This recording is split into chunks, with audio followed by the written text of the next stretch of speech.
एक 12 वर्षीय लड़के ने अपने उस पत्र के साथ अपने पिता की तस्वीर लगाई थी और यह लिखा था, प्रिय मिस कुलमन, आज मेरे पिताजी का जन्मदिन है।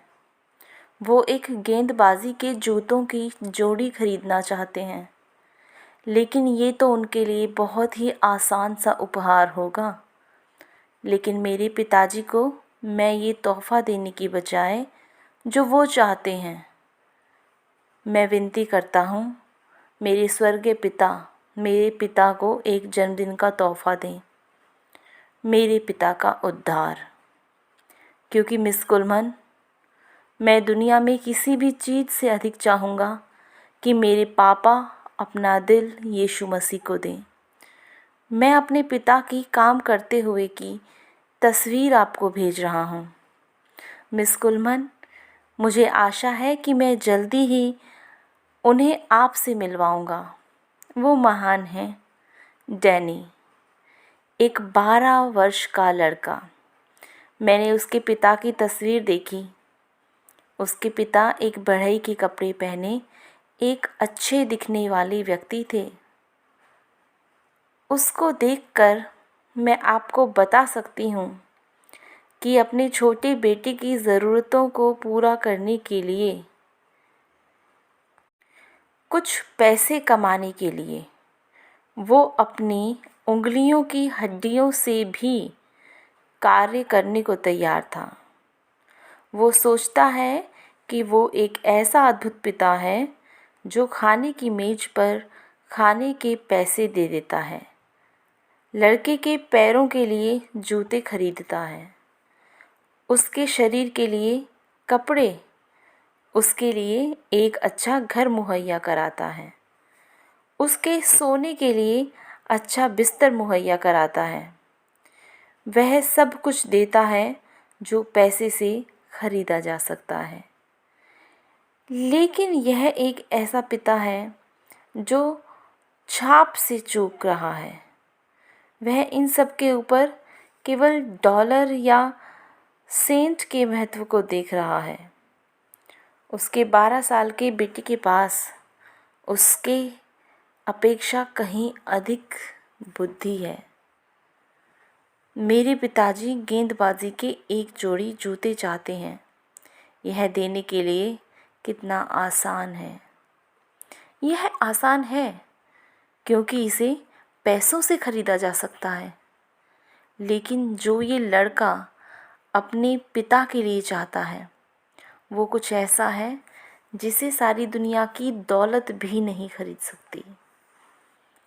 गरीब है वो आदमी जिसके पास केवल पैसा है। गरीब है वो आदमी जो केवल दौलत की नज़रों से ही देखता है। मैं इस तथ्य को कि पैसा ज़रूरी है कम नहीं कर रही हूँ। ये ज़रूरी है, परंतु आज वो दिन आ चुका है जब कलीसिया अपने आशीषों को भौतिकवादी चीज़ें जैसे डॉलर या सेंट के रूप में गिनती है। पैसा एक अच्छा सेवक है, लेकिन एक शक्तिशाली गरीब सेवक है। पैसे ने कभी किसी आदमी को खुश नहीं किया और ना ही कभी करेगा। इसके स्वभाव में खुशी पैदा करने जैसा कुछ नहीं है। एक आदमी के पास जितना अधिक ये होता है, उतना ही अधिक वो इसे और लेना चाहता है। पैसे के निर्वात को भरने की बजाय ये निर्वात को ही बनाता जाता है। यदि यह किसी इच्छाओं को संतुष्ट करता है, तो यह उसकी इच्छाओं को दुगना और तिगुना कर देता है। पैसे की कीमत अपने मालिक के लिए बहुत कम होती है, जब तक कि दूसरों के लिए उसकी वो कीमत ना हो जाए। कुछ समझिए, पैसा और समय जीवन का सबसे अधिक बोझ है, सबसे बड़ा बोझ है। सभी नश्वर लोगों में से सबसे अधिक वो हैं जिनके पास उससे अधिक है जितना वो उपयोग करना चाहते हैं। या जितना वो उपयोग करना जानती हैं। क्या आपने कभी ये सोचा है कि पैसा क्या नहीं खरीद सकता है? ये उस 12 साल के लड़के का प्यार नहीं खरीद सकता। ये प्रसिद्धि खरीद सकता है, यह ध्यान खरीद सकता है, यह चापलूसी खरीद सकता है, लेकिन यह किसी नौजवान का प्यार नहीं खरीद सकता। यह किसी अच्छी महिला का प्यार नहीं खरीद सकता। नीति वचन 31:10। भली पत्नी कौन पा सकता है, क्योंकि उसका मूल्य मूंगों से भी बहुत अधिक है। पैसा आपके लिए किसी छोटी सी औरत की चापलूसी खरीद सकता है। यह शायद कपटी स्नेह खरीद सके। यह उस व्यक्ति का ध्यान आकर्षित कर सकता है जो अपने अहंकार का पोषण करता है।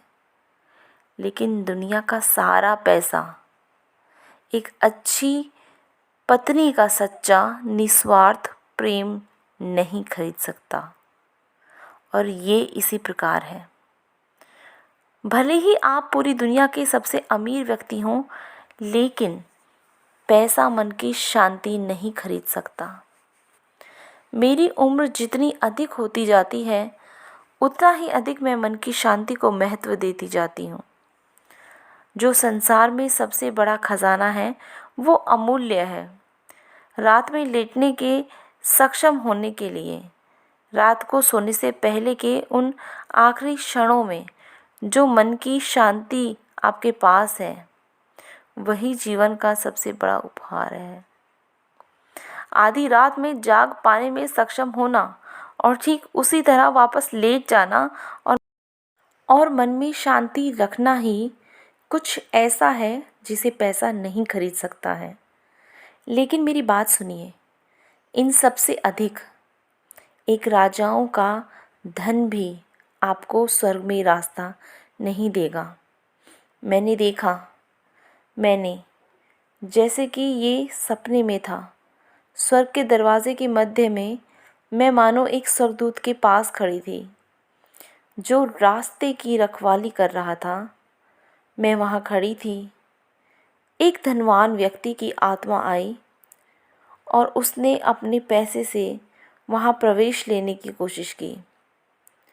पैसे ने उसे प्रतिष्ठा दिलवाई थी। इसने उसकी प्रतिष्ठा खरीद ली थी। इस पैसे ने उसे सियासी सत्ता दिलवाई थी। जब वो पृथ्वी पर था तो दुनिया के सबसे अच्छे क्लबों की सदस्यता इस पैसे ने उसे दिलवाई थी। उसने स्वर्गदूत को उसके धन और बड़े खजानों के बारे में बताया जो उसने पृथ्वी पर इकट्ठा किया था। लेकिन स्वर्गदूत ने केवल उसके सोने की तरफ इशारा ही किया और कहा, हाँ, अब उस सामान के साथ हमारे सड़कों की तरफ प्रशस्त करें। ये सब काम स्वर्ग की एक झलक दिखाने के लिए ही काफ़ी नहीं है। भले ही आपके पास इन सारे कार्यों को करने का शीर्षक हो, लेकिन ये स्वर्ग में रास्ता भी नहीं खरीद सकता।